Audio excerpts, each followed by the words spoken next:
You're listening to Staying in the Game, a Plum Dragon Herbs podcast where we have conversations about mindset and techniques for staying at the top of your game.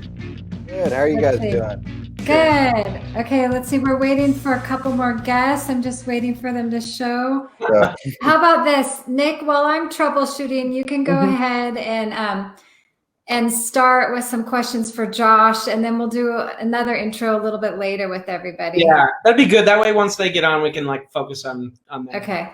Yeah, that sounds good. Well, why don't we just dive into almost really a basic one right off the bat, which is what drew you to founding Plum Dragon Herbs? What made you want to create the jows and really just all of that? What made you want to create all of this? So there were like two catalysts for that, I think. The first one was that I was doing engineering. I had finished my time in the military. I'd graduated college, and I was working for a government engineering company. I was working on the Patriot missile and a bunch of other stuff. And I couldn't stand it. I hated it. And so I was trying to get out of it. And that was the first piece, is that I had like this motivation to do anything else.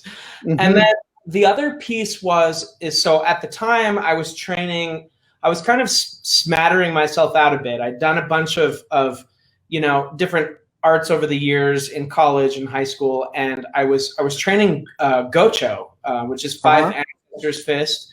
And I was dabbling in some Wing Chun with a friend. I was training at a straight blast gym doing MMA stuff.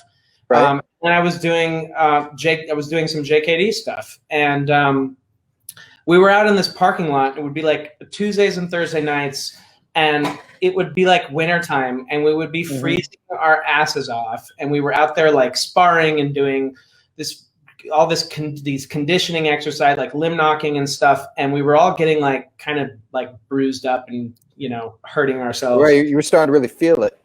Yeah. And so I said, well, hey, I know I learned how to make this stuff.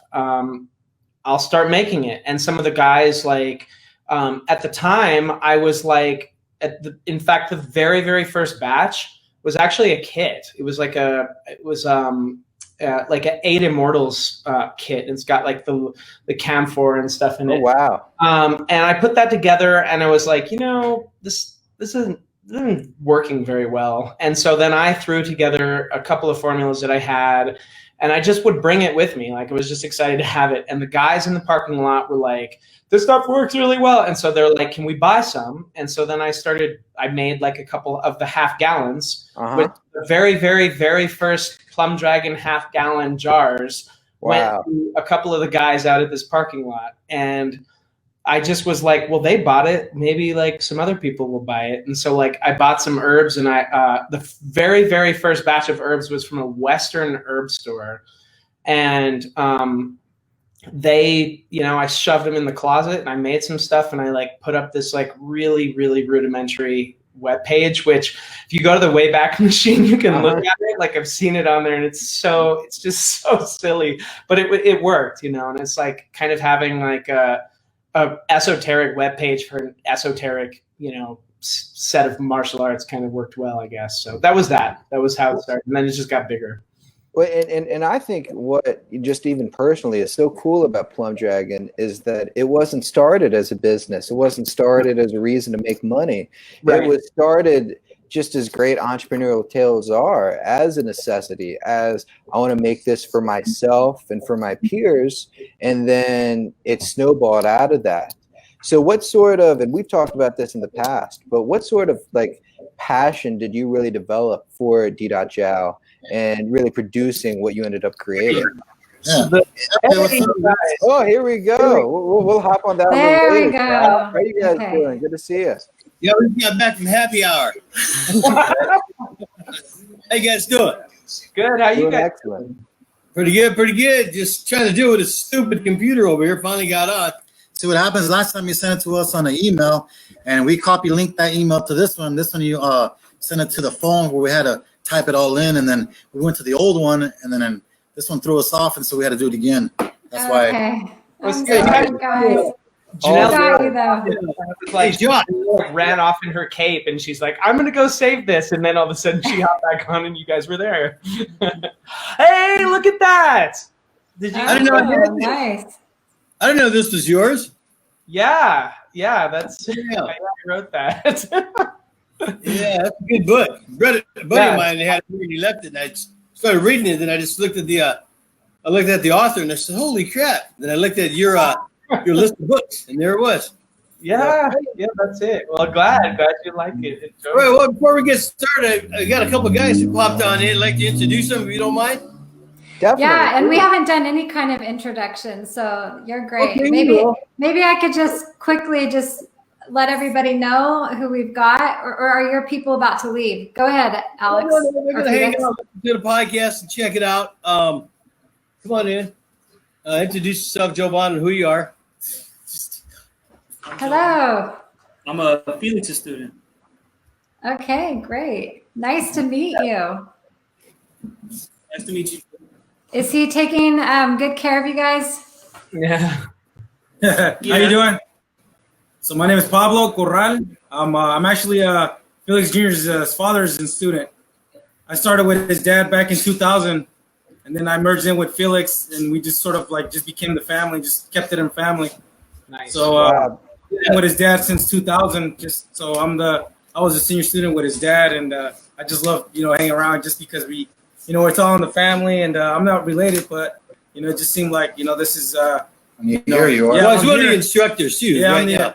So I live in Oakland. Well, actually, I actually just relocated to Illinois, so I'm going to start teaching out there soon. But my house in Oakland is actually 5 minutes away from Jimmy Lee's old house on Monticello Avenue. Wow. So I actually at Jimmy's house all the time. Wow. There's a good history around there. But I've been doing this forever, and I'm just trying to get started again. All right. Well, let's get out of here. All right. Yeah. Thanks for stopping by. Yeah. Nice to see you guys. Thank you. All right. What do we got today? What are we be talking about? We're going to be talking about more martial art, JKD, internal stuff. Everything. Well, I'll tell you, people loved you guys, so we said, heck yeah, you guys can come back, and we have a lot more questions for all of you to answer. So once again, thank you all for being here. Yeah, and absolutely. Thank you for having us again. By the way, and maybe just to let our guests know, who we've got. We have Sifu Felix with us. If you could just raise your hand and wave for a minute.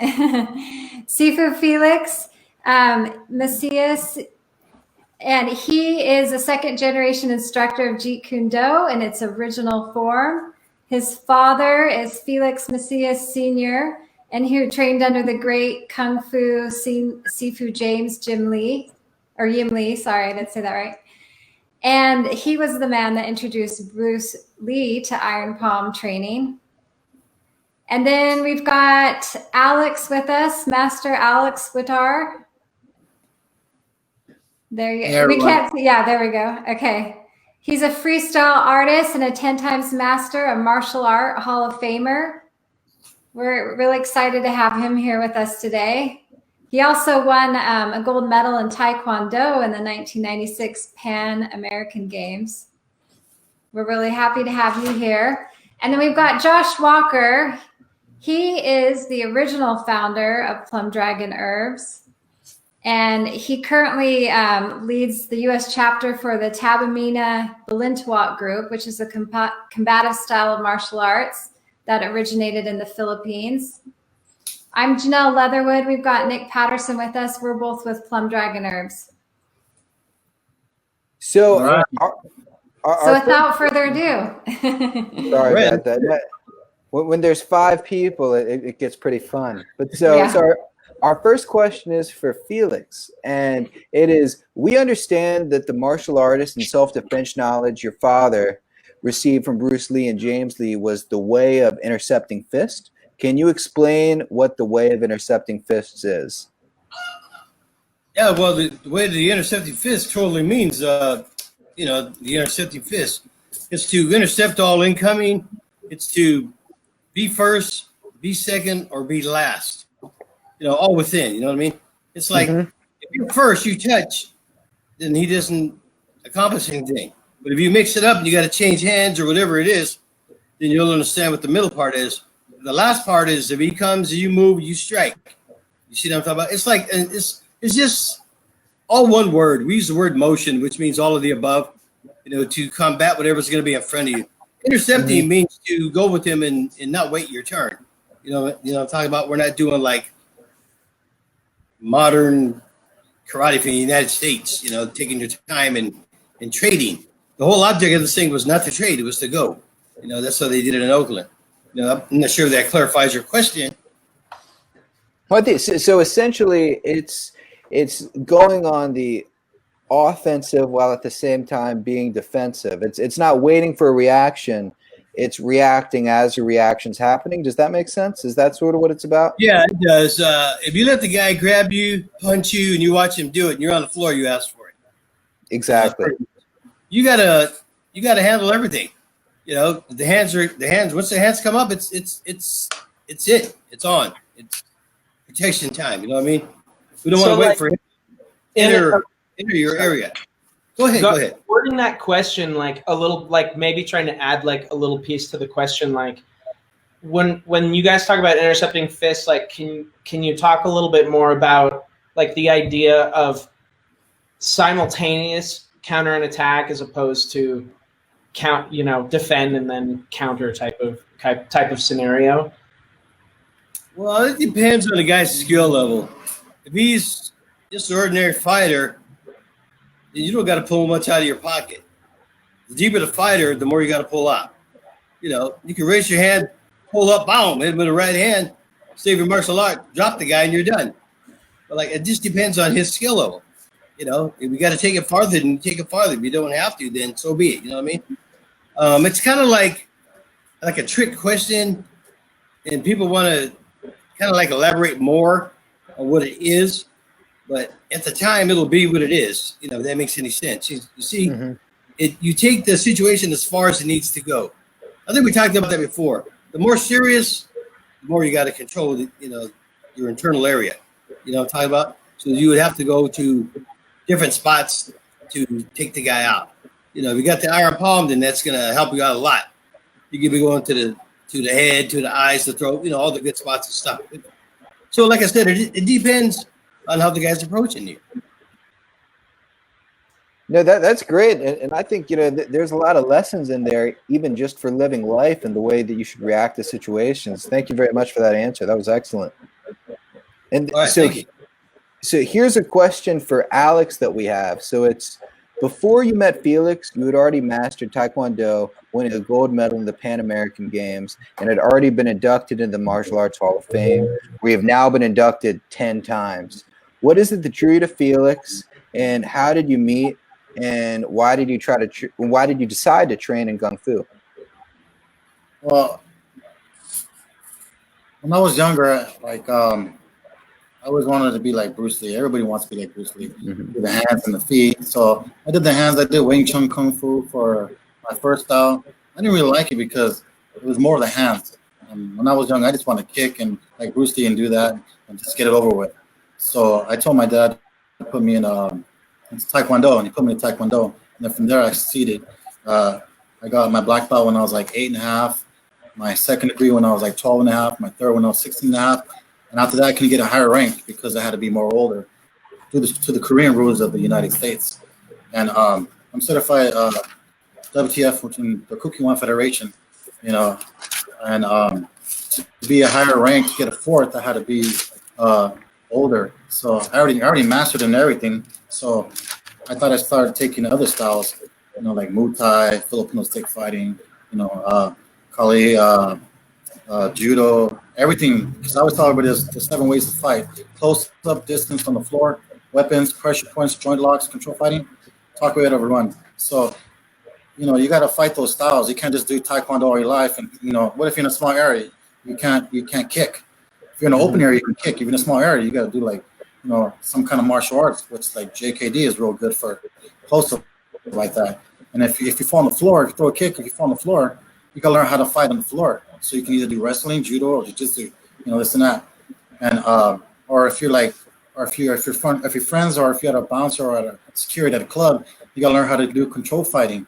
So pressure points and joint lock, just get over here. You don't want to hurt the guy because if you hurt him, you know, they're going to do a lawsuit or something. So you just want to control the guy and get him out of the club without fighting or anything like that, control fighting. And if someone pulls a weapon at you, you got to learn how to fight with, you know, with a weapon. It could be a hat, it could be a ring, it could be a belt, shoestring, it could be a shoe, anything, dirt, anything. You got to learn how to fight with sticks, you know, anything that's near you. You know, you got to learn how to, those are the ways of fighting.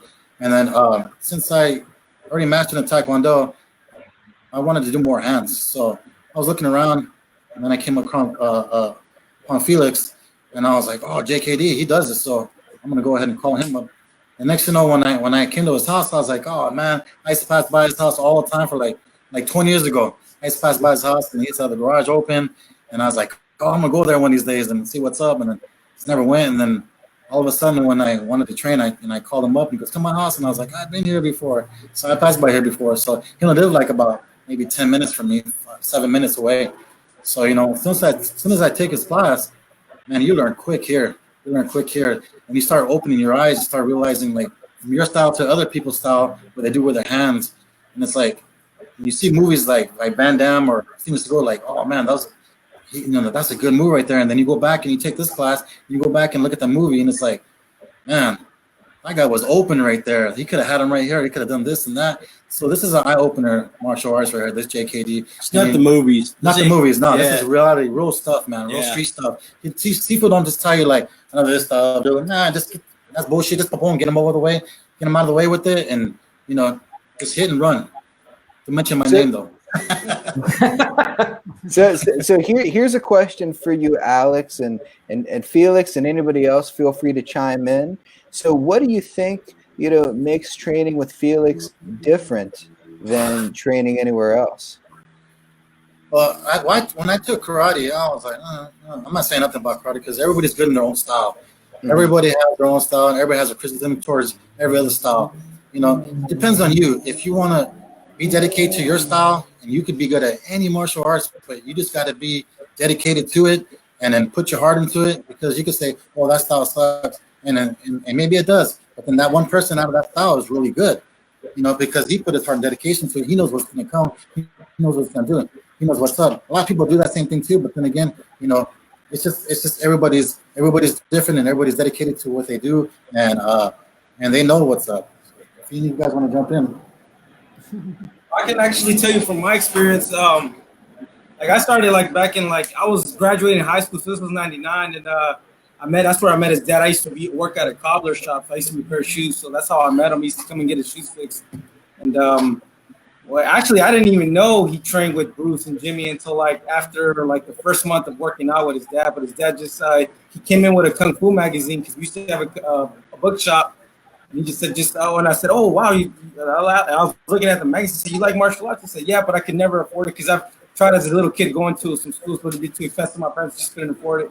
I told him, yeah, but I've just never afforded it. He just gave me his number, said, just show up to my house Sunday at 5:30. And I remember I went, and he never mentioned Bruce, Jimmy, none of that. He just said, okay, let's just go to the garage. We're going to start working. I'm going to start teaching.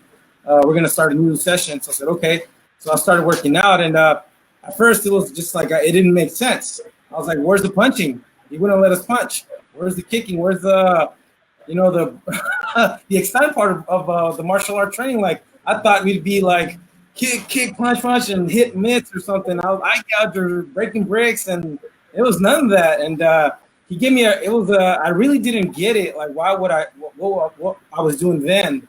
And then he sort of after the month, he said, okay, well, your month's up. You guys like it? And I said, yeah, I like it. I just don't get it, but I liked it. Just something was telling me that I was liking it. So I said, okay. Then he goes inside his house and he pulls out this briefcase. He opens it up. He pulls out Bruce Lee's autographs, books written, the first books that Bruce Lee written with his, to fill, and then pictures of, old guys and stuff. Bruce, and when he's dead, and stuff like that, old memorabilia. So I was like, wow. So I was really shocked, and it was just okay. So now we're ready. So it was just from there on. It was just sort of he always said that fighting and training is two different things. It's when martial arts, it's you can train somebody to do a kata form, right? But doesn't mean it's going to be effective.